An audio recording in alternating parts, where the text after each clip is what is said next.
सायन्सालयात तुमचं सहर्ष स्वागत. प्रिय शालेय विद्यार्थ्यांनो, नीट व JEEच्या प्रवासाचं सायन्सालय हे एक मजबूत माध्यम आहे. इथे सहज सरळ सोप्या व समजेल अशा पद्धतीने सायन्स या विषयाचा प्रत्येक कन्सेप्ट शिकविला जाईल. सायन्सालयाचं ब्रीद आहे. केवळ लक्षात ठेवण्यापेक्षा समजून घ्या, लक्षात घ्या, मग लक्षात ठेवा. तर मुलांनो, आपण पाहतोय इयत्ता 9वीचा पहिला चॅप्टर लॉज ऑफ मोशन.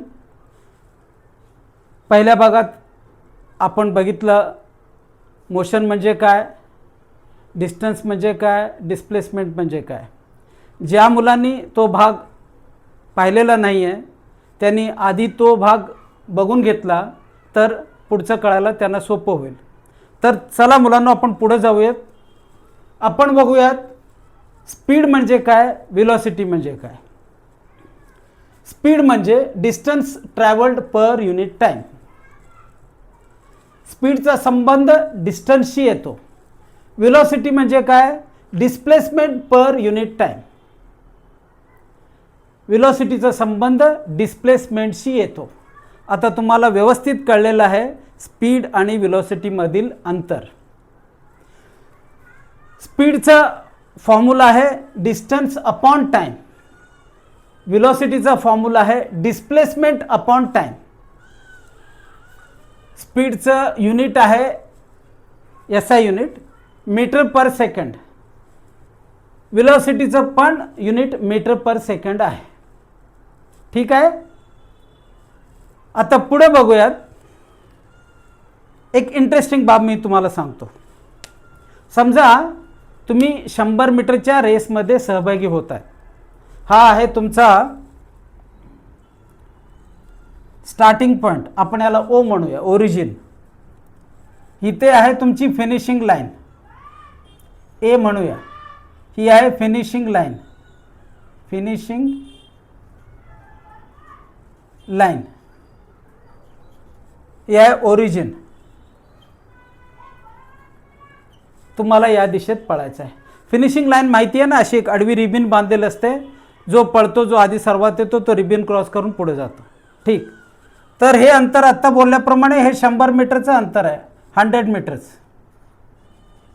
समजा तुम्ही हा अंतर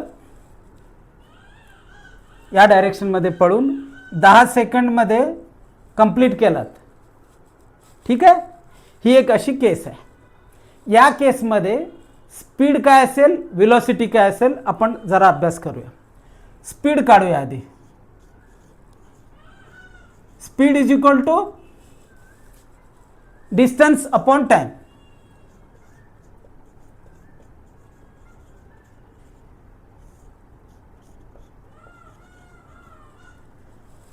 डिस्टन्स किती आहे, 100 metres.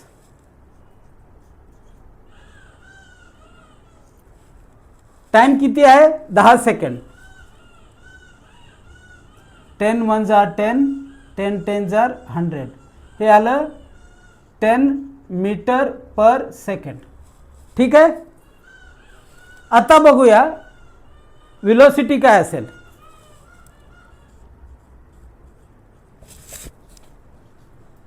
Velocity is equal to displacement upon time.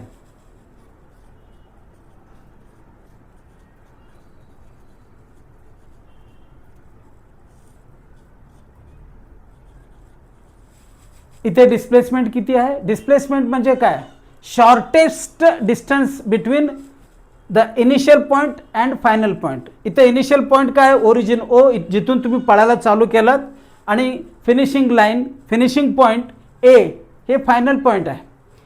Initial point आणि फायनल पॉईंटमधलं अंतर आहे 100 मीटर, 100 मीटर्स. आणि किती वेळ लागला ते अंतर पार करायला, 10 सेकंड, 10 सेकंड्स. 10 1 जार 10, 10 10 जार 100. This is also 10 meters per second. इथं स्पीड पण 10 मीटर पर सेकंड आलं, व्हेलॉसिटी सुद्धा 10 मीटर पर सेकंड आलं. दोन्ही सेम आले. का, कारण इथे डिस्टन्स आणि डिस्प्लेसमेंट दोन्ही सेम आहे का? कारण ऑब्जेक्ट हे स्ट्रेट लाईनमध्ये मूव्ह करत आहे. स्ट्रेट लाईनमध्ये ऑब्जेक्ट मूव्ह करत असताना डिस्टन्स आणि डिस्प्लेसमेंट एकच असतात. डिस्टन्स आणि डिस्प्लेसमेंट एकच असताना स्पीड आणि वेलोसिटी एकच असते. ठीक आहे. या केसमध्ये आपल्याला वेलोसिटी मिळाली 10 मीटर पर सेकंड. ठीक आहे. आता एक दुसरा केस बघूया मजेशीर.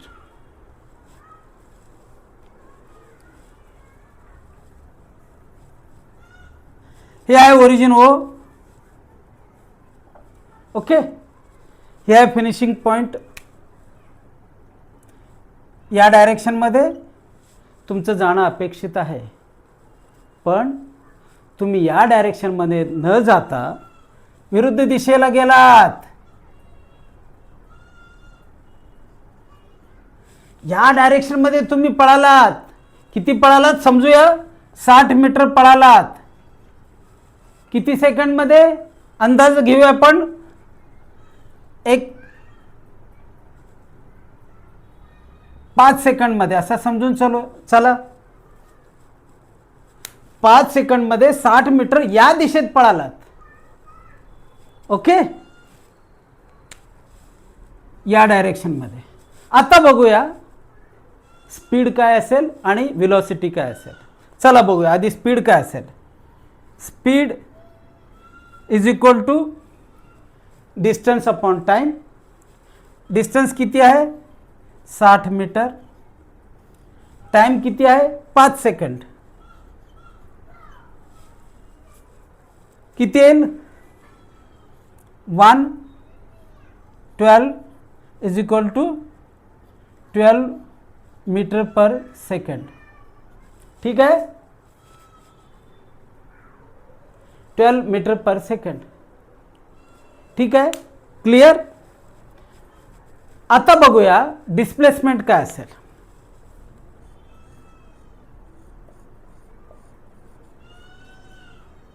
सॉरी, वेलोसिटी काय असेल.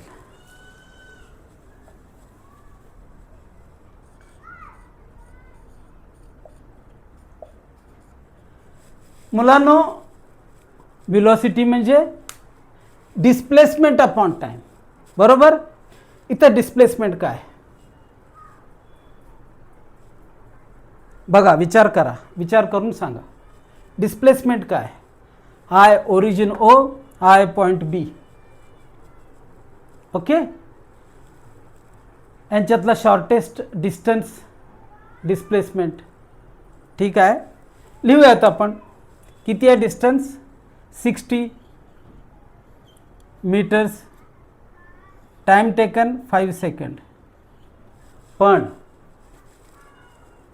पण मुद्दा असा आहे मुलांनो, जेव्हा ओरिजिन पासून ही बाजू आपण अपेक्षित करतो की या दिशेनं तुम्ही पळायला पाहिजे. इथे थांबलेत लोक तुमची वाट बघत फिनिशिंग लाईनमध्ये. तुम्ही विरुद्ध दिशेनं पळताय. अशा परिस्थितीत डिस्प्लेसमेंट हे निगेटिव्ह असणार आहे. कारण आपण ही दिशा पॉझिटिव्ह धरलेलो आहोत. या दिशेत तुम्ही पळणार असं गृहीत धरलं गेलेलं आहे, पण प्रत्यक्षात तुम्ही विरुद्ध दिशेत पळताय. ही दिशा जर पॉझिटिव्ह तर ही दिशा कशी असणार आहे निगेटिव्ह. डिस्प्लेसमेंटला लक्षात द्या मुलांनो, डायरेक्शन असतं. ओके. डिस्प्लेसमेंटला डायरेक्शन असतं. त्यामुळे हे 60 मीटर नसताना -60 मीटर अपॉन 5 सेकंड असणार आहे. म्हणून हे किती होणार आहे -12 मीटर पर सेकंड. ही वेलोसिटी -12 मीटर पर सेकंड राहणार आहे. आणि displacement velocity -12 meter per second राहणार आहे. आणि या केसमध्ये स्पीड हे 12 मीटर पर सेकंड राहणार आहे. वेलोसिटीला डायरेक्शन असतं, कारण डिस्प्लेसमेंटला डायरेक्शन असतं. डिस्प्लेसमेंट हे शॉर्टेस्ट डिस्टन्सवरती अवलंबून असतं. म्हणून डिस्प्लेसमेंटच्या मूळ व्याख्येत आपण बघितलो की डिस्प्लेसमेंटला डायरेक्शन असतं. डिस्प्लेसमेंटवरून वेलोसिटी ठरवतो, म्हणून वेलोसिटीला सुद्धा डायरेक्शन असतं. आणखीन एक उदाहरण सांगतो. मी हे रब करू शकतो ना. आता तुम्हाला कळलेलं आहे ही सिच्युएशन. तुम्ही 100 मीटर रेसमध्ये आहात, या साईडला या बाजूला फिनिशिंग लाईन आहे. पहिल्या केसमध्ये त्याच बाजूला पळालात, आपल्याला स्पीड आणि वेलोसिटी आपण काढलो. दुसऱ्या केसमध्ये विरुद्ध दिशेनं पळालात, त्यावेळी पण आपण स्पीड आणि वेलोसिटी काढलो. या परिस्थितीत आपण बघितलो की वेलोसिटी ही निगेटिव्ह आहे. ओके. अजून एक एक्झाम्पल तुम्हाला मी सांगतो निगेटिव्ह वेलोसिटीचं. समजा तुमच्या घरापासून शाळेचं अंतर आहे 2 किलोमीटर. शाळेची घंटा वाजते, तुम्ही सायकलवरती आहात. अपेक्षित काय आहे? तुमचं शाळेकडे प्रवास करणं अपेक्षित आहे. असं समजूया, हे तुमचं घर आहे, इथं तुमचं घर आहे पॉईंट ए वरती, पॉईंट बी वरती तुमची शाळा आहे.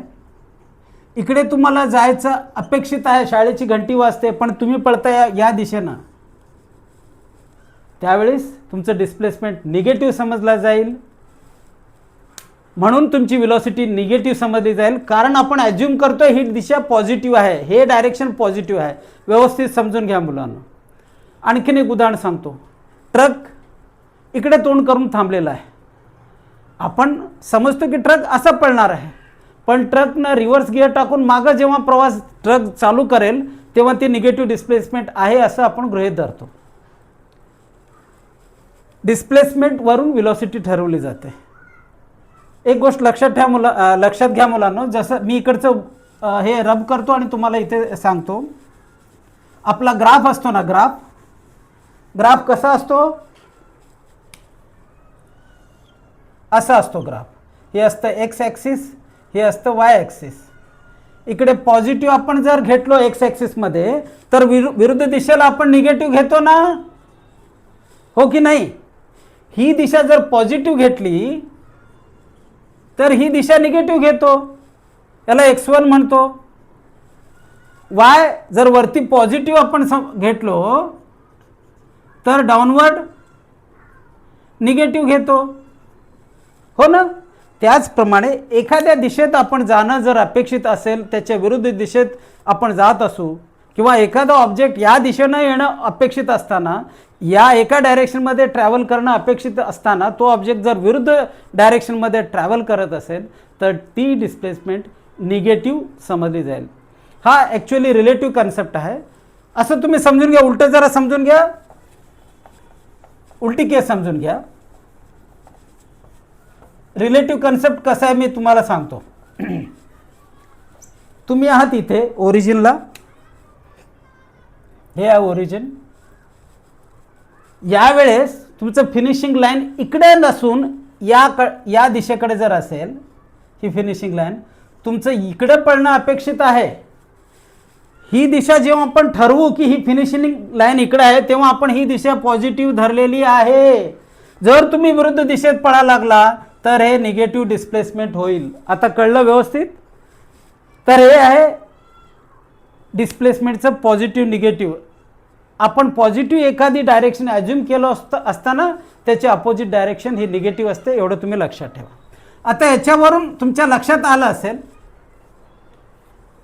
या एक्सरसाइजवरून. अच्छा, आणि आणखीन एक सांगतो. हां, इथे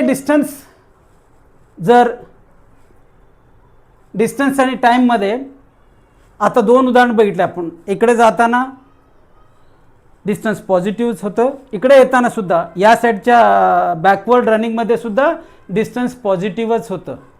डिस्टन्स कधीही निगेटिव्ह किंवा 0 नसतो मोशनमध्ये असताना.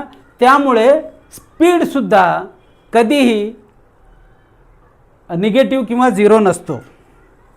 आपण असं म्हणूया,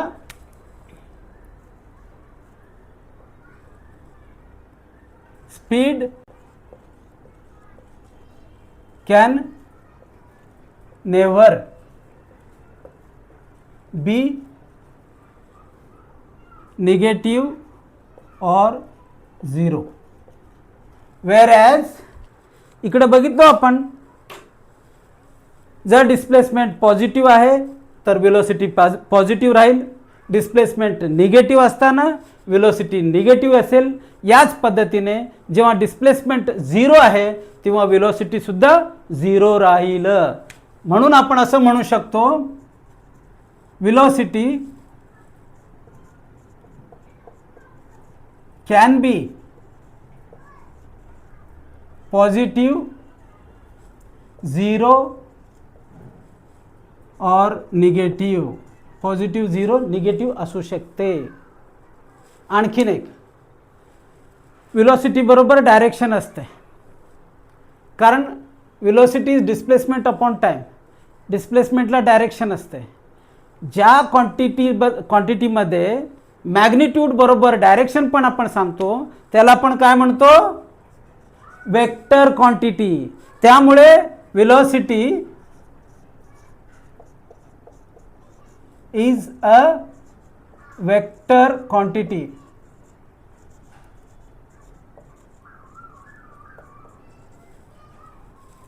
स्पीड कशावर अवलंबून असते, डिस्टन्सवरती. डिस्टन्स म्हणजे काय, actual path travelled by an object. तिथं पॉझिटिव्ह निगेटिव्ह असं काय नाही, किती अंतर गेलेलं आहे एवढंच बघितलं जातं. म्हणून डिस्टन्स हा कधीही काय म्हणतो आपण डायरेक्शन सांगत नाही. त्यामुळे हे जे आहे स्पीड काय आहे सांगा बरं. Speed is a scalar quantity. व्यवस्थित बघून घ्या मुलांना ही गोष्ट. Speed is distance upon time, unit meter per second. Speed can never be negative or 0. Speed is a scalar quantity.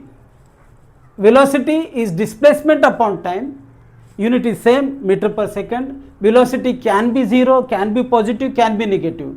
Velocity is a vector quantity. जेव्हा स्पीडच्या बरोबर जेव्हा जेव्हा डायरेक्शन सांगितलं जातं, म्हणजे उदाहरणार्थ असं समजूया 25 मीटर्स पर सेकंड, याच्याबरोबर जेव्हा निगेटिव्ह लिहिलं जातं तेव्हा ही गोष्ट वेलोसिटी सांगते. स्पीड बरोबर जेव्हा डायरेक्शन सांगितलं जातं तेव्हा वेलोसिटी आहे असं समजा. जर असं सांगितले 10 मीटर्स पर सेकंड, तर स्पीडच्या बरोबर डायरेक्शन असताना प्लस 10 मीटर पर सेकंड जर आपण कन्सिडर केलं, स्पीड आहे त्याच्याबरोबर डायरेक्शन आहे, तर दिस इज नथिंग बट वेलोसिटी. किंवा असं म्हणूया 5 मीटर्स पर सेकंड नॉर्थ किंवा 12 मीटर पर सेकंड साऊथ. असं जेव्हा जेव्हा म्हटलं जातं म्हणजे स्पीड सांगितली त्याच्याबरोबर डायरेक्शन सांगितलं तर that is velocity only. Speed along with direction is velocity.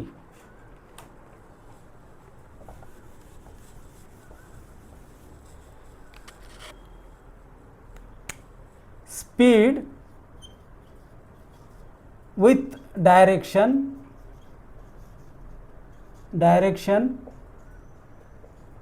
is velocity. ठीक. चला आपण पुढे जाऊयात. एरवी एखादी बस रोडवरून पळताना किंवा तुम्ही सायकलीवरून तुमच्या शाळेला जाताना आपण एका स्पीडनं जात नाही, आपलं स्पीड बदलत राहतं. उदाहरणार्थ एक असं समजूया की एक बस निघाली प्रवासाला. हे मी आता रब करतो कारण आपल्याला पुढचं बघायचं आहे. ठीक आहे.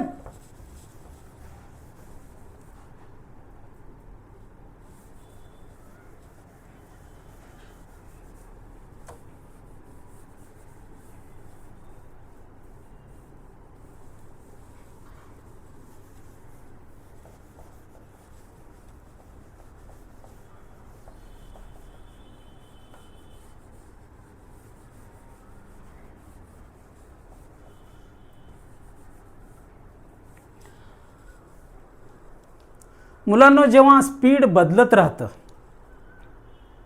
समजा एखादी बस निघाली जर्नीवरती, इथून प्रवास चालू केला त्याने, ओ पासून 1 तास प्रवास केला बसनं, 40 किलोमीटर गेली समजा, पॉईंट ए वरती आली. दुसरा तास ए पासून बी पर्यंत प्रवास केला, 50 किलोमीटर गेली. इथे बी. आता बी पासून सी पर्यंत जर्नी केला बसनं, 30 किलोमीटर प्रवास केला त्यानं, हे 1 तासात, हे पण 1 तासात. आता सी पासून पुन्हा डी पर्यंत बस गेली, हा पण अंतर 40 किलोमीटर आहे असं समजूया, 1 तास लागला. असल्या परिस्थितीत बसनं ए पासून डीचं अंतर पार केलं, पण स्पीड बदलत आहे बसची. यावेळी स्पीड सांगा म्हटल्यानंतर आपण नेमकं कुठली स्पीड सांगणार आहे, कन्फ्युजिंग परिस्थिती असते. त्यामुळे अशा सिच्युएशनमध्ये जिथे स्पीड सारखी बदलते किंवा व्हेलॉसिटी सारखी बदलते, तसल्या गोष्टीसाठी एक कन्सेप्ट अस्तित्वात आला, तो म्हणजे ॲव्हरेज स्पीड आणि ॲव्हरेज व्हेलॉसिटीचा कन्सेप्ट. ॲव्हरेज स्पीड आणि ॲव्हरेज व्हेलॉसिटीचा कन्सेप्ट. आपण ॲव्हरेज स्पीड लिहूया या बाजूला,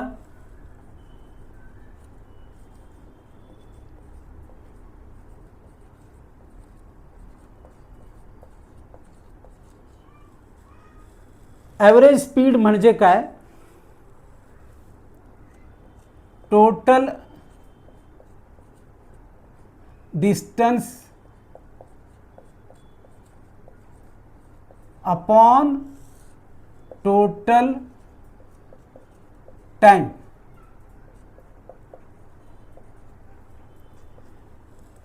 डिस्टन्स कशात मोजतो आपण, मीटरमध्ये, एसआय युनिटचं बोलतो मी, युनिट एसआय वाला, मीटर टाइम सेकंडमध्ये. ठीक आहे. सिमिलरली या बाजूला बघूया, average velocity.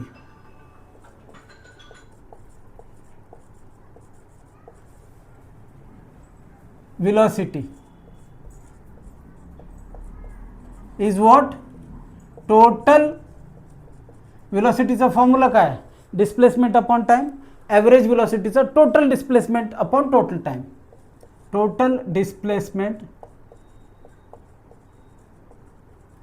Upon total time.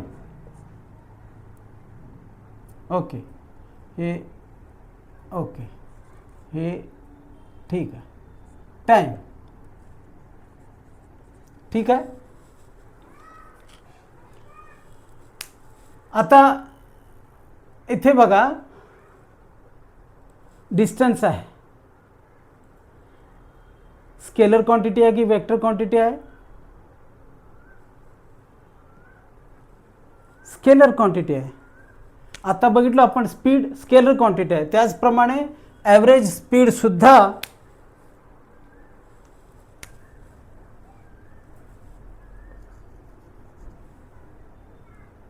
Average speed is a scalar quantity. मगाशी बघितलो आपण, व्हेलॉसिटी ही वेक्टर क्वांटिटी आहे, ॲव्हरेज व्हेलॉसिटी सुद्धा वेक्टर क्वांटिटी होईल.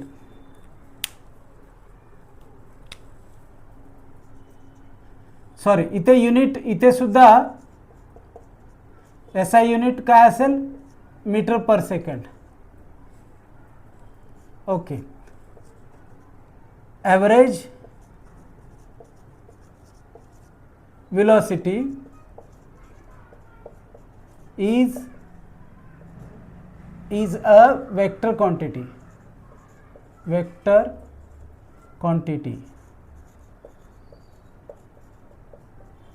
ह्याला मॅग्निट्यूड बरोबर डायरेक्शन सुद्धा असतं. ठीक आहे. ओके, आपण आता काही केसेस बघूयात ज्याच्यावरून अजून आपल्या डोक्यात प्रकाश पडेल ॲव्हरेज स्पीड आणि ॲव्हरेज व्हेलॉसिटीबद्दल. समजा एखादा ऑब्जेक्ट आहे, तो पॉईंट ओ वरून त्याची जर्नी चालू झाली. पहिल्या सेकंडमध्ये त्यानं 5 मीटरचं अंतर पार केलं. हा पोझिशन ए असं समजा. दुसऱ्या सेकंडमध्ये 1 सेकंड डिस्टन्स, हा अंतर होता 10 मीटर असं समजा. पुन्हा बी टू सी 1 सेकंडमध्ये त्यानं अंतर पार केला 15 मीटर. ठीक आहे. आणि एवढं अंतर पार करून इथून हा परत आला आणि पॉईंट बीवर त्याची जर्नी संपली. हे असंच असं टर्न दाखवूया. ओ ए बी आणि सी असं आहे समजू. ठीक आहे. या केसमध्ये ॲव्हरेज स्पीड काय होईल, ॲव्हरेज व्हेलॉसिटी काय होईल याचा आपण अभ्यास करूया. ॲव्हरेज स्पीड काय असेल, total distance upon total time.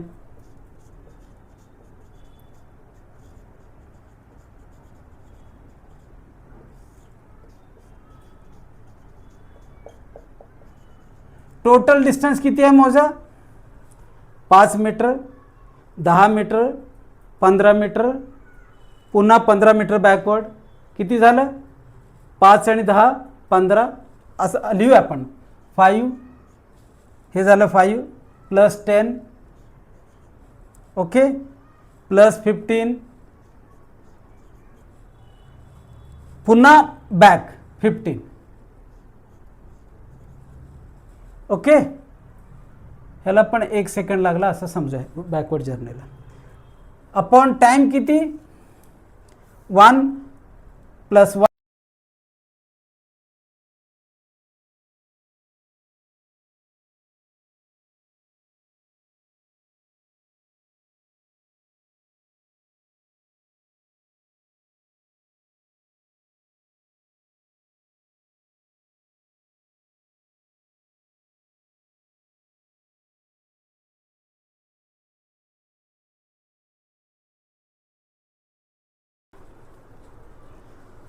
आता मुलांनो ॲव्हरेज व्हेलॉसिटी काय आहे बघूया. ॲव्हरेज व्हेलॉसिटीचा काय फॉर्म्युला आहे, total displacement divide by total time.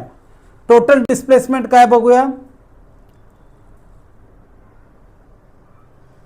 ओ न स्टार्ट झाली जर्नी, बी ला फिनिश झाली. हा आहे इनिशियल पॉइंट आणि बी आहे फायनल पॉइंट.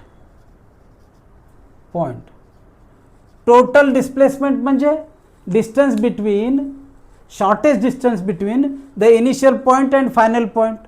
बरोबर. ठीक. किती आहे डिस्टन्स या दोन्हीमध्ये, इनिशियल पॉइंट ओ पासून बी मध्ये. हे झालं 5 प्लस हे 5 प्लस हे 10. एवढंच shortest distance between the initial point and final point. आणि खाली वेळ किती लिहायचं, वेळ किती लिहायचं खाली. वेळ असेल 1 प्लस 1 प्लस 1 प्लस 1. कारण तो ऑब्जेक्ट केव्हा पोहोचला इथे या पोझिशनला, पूर्ण 4 सेकंड्स कंप्लीट झाल्यानंतर पोहोचला. म्हणून आपण टोटल टाइम घेतो मीटर्स पर सेकंड. वरती किती 15 खाली 4 हे पर सेकंड. ठीक आहे. क्लिअर. ओके.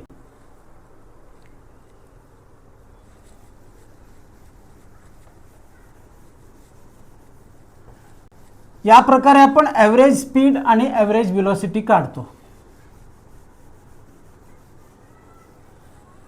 आपण बघितला एक case, positive average speed, positive average velocity. इथे 3.75 काय होतं, पॉझिटिव्ह व्हेलॉसिटीच होती, या डायरेक्शनमध्येच होती व्हेलॉसिटी. आणि स्पीड हा ऑलवेज पॉझिटिव्ह असतो. आता आपण बघूया ते आधीचं केस, ज्या केसमध्ये तुम्ही बॅकवर्ड जर्नी करत होता. इथं ओरिजिन ओ आहे, इथं फिनिशिंग लाईन आहे, तुम्ही इकडे पळालात 60 मीटर, समजूया 6 सेकंदमध्ये पळालात. त्यापैकी पहिल्या 2 सेकंदमध्ये, माझ्या सोयीसाठी हे पुसतोय मी, पहिल्या 2 सेकंदमध्ये समजा तुम्ही 20 metre पळालात.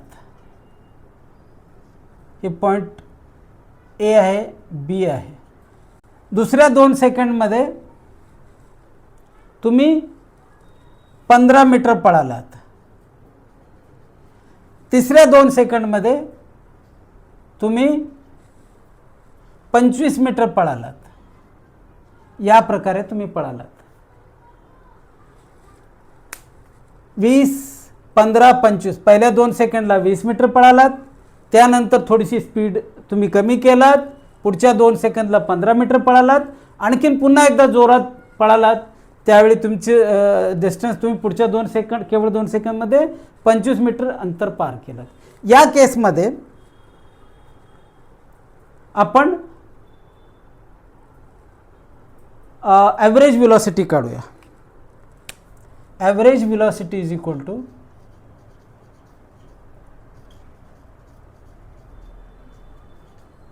Total displacement upon total time. Total displacement काय आहे? 20 plus 15 plus 25 divided by 2 plus 2 plus 2. Total time किती? 2 सेकंड, मग नंतर 2 सेकंड, मग नंतर 2 second. Meter per second total. वरती झाले 35, 60 divided by 6 is equal to 10 meters per second, but negative. You know why negative? तुम्हाला माहिती आहे आता, कळलेलं आहे का निगेटिव्ह? कारण या डायरेक्शनमध्ये आपली इकडे इकडे इकडे इकडे फिनिशिंग लाईन होती, तर या डायरेक्शनमध्ये निगेटिव्ह आहे, डिस्प्लेसमेंट निगेटिव्ह आहे असं समजतो. ही अशी ॲव्हरेज व्हेलॉसिटी निगेटिव्ह सुद्धा येऊ शकते. याच्यावरून आपल्या लक्षात येईल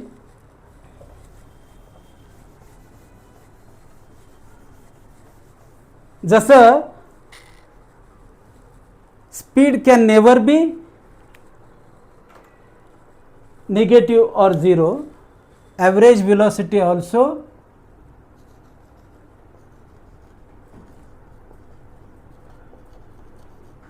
average speed can never be negative or 0, but average displacement, average velocity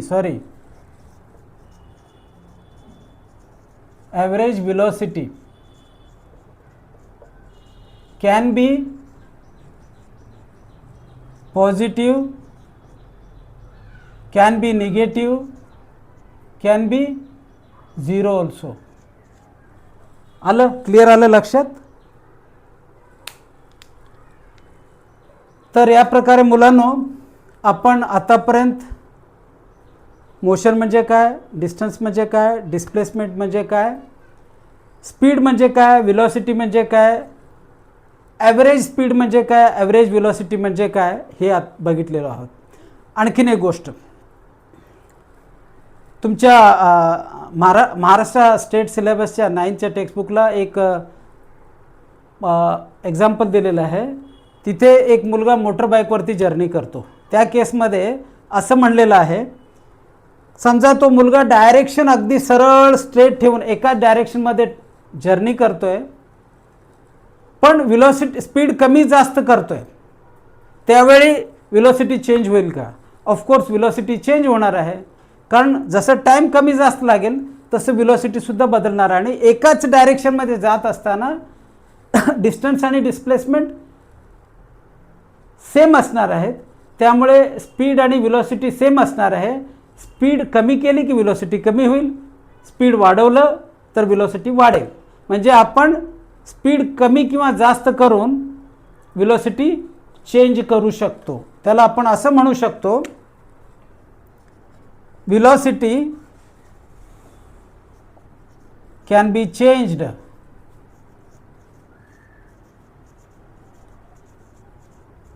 by changing speed while keeping direction same.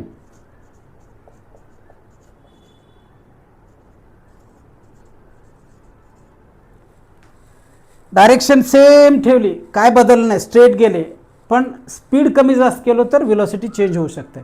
दुसरा केस तिथेच त्याने सांगितलेलं आहे, उदाहरण दिलेलं आहे की तो मोटर बाईक चालवणारा त्याची स्पीड कॉन्स्टंट ठेवला आहे त्याने, समजा 40 km/h, पण तो टर्न करतोय, डायरेक्शन बदलतोय. त्या केसमध्ये काय होईल, ऑफकोर्स ज्या क्षणी मोशनचं डायरेक्शन बदलेल तिथे व्हेलॉसिटी बदलणार आहे, कारण व्हेलॉसिटी डायरेक्शनवर अवलंबून असते. त्याला डायरेक्शन अतिशय महत्त्वाचं असतं. म्हणून आपण असं म्हणू शकतो, velocity can be changed, velocity can be changed by changing direction while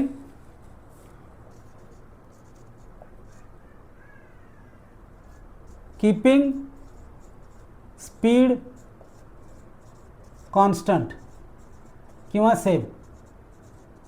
okay, तर जर तुम्ही स्पीड बदललात, डायरेक्शन सेम जरी असली तरी व्हेलॉसिटी चेंज होईल, किंवा स्पीड कॉन्स्टंट ठेवलात, डायरेक्शन बदललात तरी व्हेलॉसिटी चेंज होईल. आणि ऑफकोर्स दोन्ही जेव्हा बदलत असतील, स्पीड पण आणि डायरेक्शन पण बदलत असतील, तेव्हा त्या परिस्थितीत तर व्हेलॉसिटी बदलणारच आहे. असं ते पण आपण लिहूया, velocity can be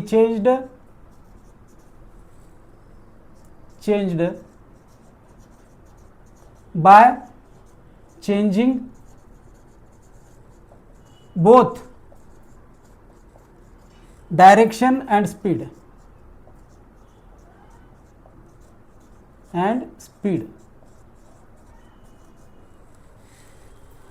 I hope या सगळ्या गोष्टी तुम्हाला क्लिअर झालेल्या आहेत.